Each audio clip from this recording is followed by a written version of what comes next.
Oh, wow. He did a number. Well,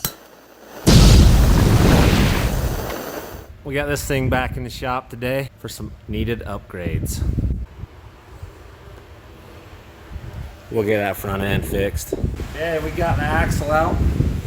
I'll show you the difference in the two. So there's a pretty significant difference in size right here. It's a lot. Plus these are U-joints, and these are going to be a CV joint, like that. So way better. Just got to get them all put in, but I got to tear the front end clear apart, pull the carrier out, put axle seals in it. It's gonna be a minute. I got one axle seal out. You got to disassemble the whole front end to get to it. This one came out easy. That one's being a pain in the butt, but I'll get it out. And then I can start putting it back together. All right, carrier's back in. This axle's in. I cut the steering stop off. We'll see if I got enough room. Got this axle in. We're just putting it back together. It was a pain. These RCVs are awesome, but they're a pain to go in this. These old traditional knuckles do not fit. Tight squeeze in there. Had to grind that nut off. Had to actually take the ball joints out and put it all together. It was a pain. I tried grinding the other side. I didn't want to grind it anymore to get it to fit because it was going to weaken stuff, so I tore it apart and got it to fit that way. Now all I got to do is get that retainer. Quit hitting my head because that hurts pretty bad. I got to get the C-clip to snap into the CV joint, and then that axle's in as well, and I can reassemble this pig.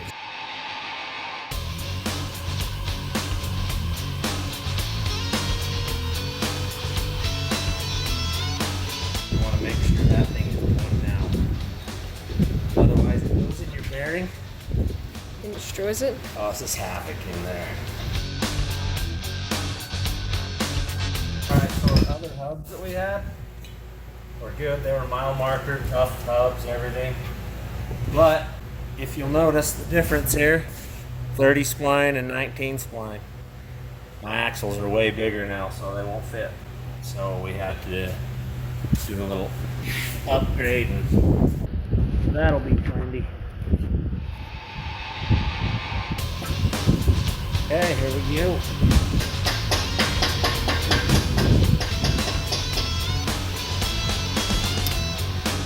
Alright, it's almost back together.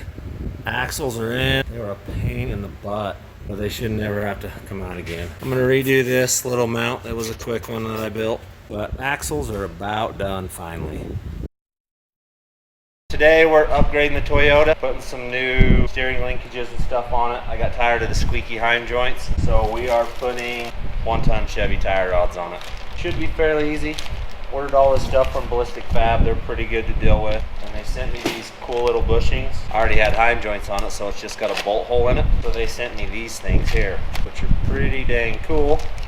They're a tapered insert. We just drill those out and they drop right down in there. Should be pretty cool.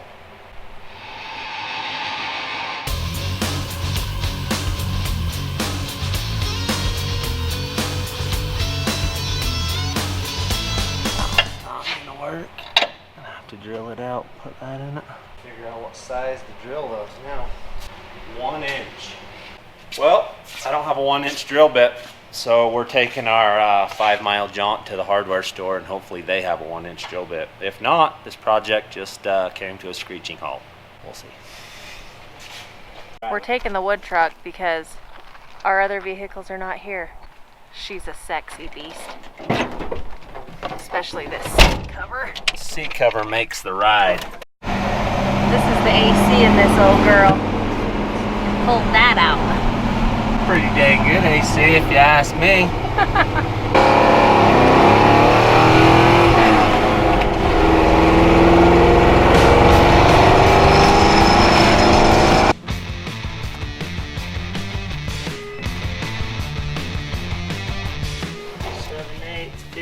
Sixteenths, 1 inch. Sweet.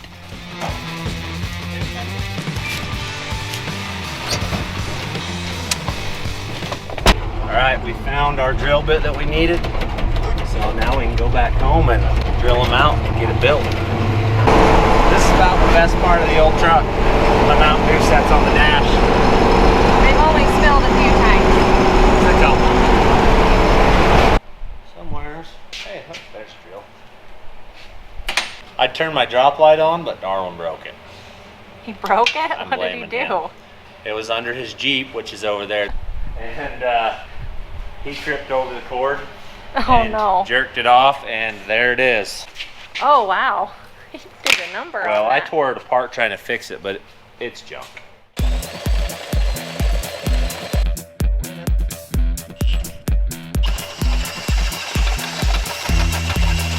It's all but through, but it's trying to rip this thing out of my hands. Get it? Yep, that one's through. Well, the reason we had to do this is because I need a tapered hull. And instead of buying new high steer arms, I just bought these and they were way cheaper. Right down in tight and taper fit. This thing will go, put it in the wrong way. Get it to go that way, like so. Just like that, and then it holds it up once you tighten it in. Voila! Repeat 3 more times. Well, I'm gonna weld these little inserts in. Probably don't need to, but I'm going to, because I like the idea of them not moving.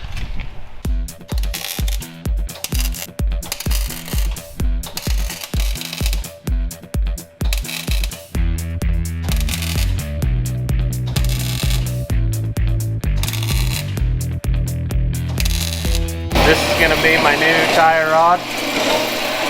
Piece of drill steel. Cutting her off. Be 35 3/4 long.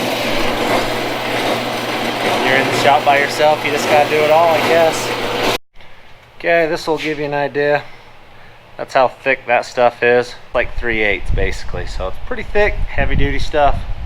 Alright, we got it chucked up in the lathe. We're going to spin a little off of it right here so I can weld to it. We got a cut, inserts in it, it's all level and square. Bring the welder over and weld that sucker together. There it is, all welded up, nice and straight. We'll let it cool off and put it in the truck.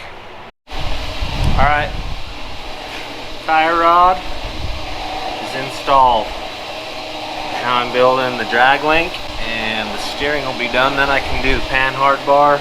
I'm going to redesign it and build a bracket that comes out here and make it 2 inches longer. Eliminate a little bit of bump steer. So I'm in the shop again by myself. But steering is pretty much done. Tire rods are all on it. I am missing one jam nut. I'm going to have to order a left-handed 18 pitch jam nut. Which kind of sucks because I was going to be done, but I got some other stuff to do. I got to get that air compressor mounted so I can pump tires up. We're winning. No more squeaking noise now. Be great. Alright, so you can see what I'm up against here. Like there's zero room right here. It's pretty dang tight. I got to cut this off, build a new one, move it backwards just barely to get everything to clear in here. That's what I've got cut out, or build out of cardboard. I'm going to cut some 1/4 inch ones of those, 2 of them, and I should have that. Got the brackets cut out, there's 2 of them there. Now I just got to try to fit everything down that little tray right there without hitting anything when it moves. It's going to be exciting. Alright, that's the beginnings of it. Rod fits right down through there, it's tight.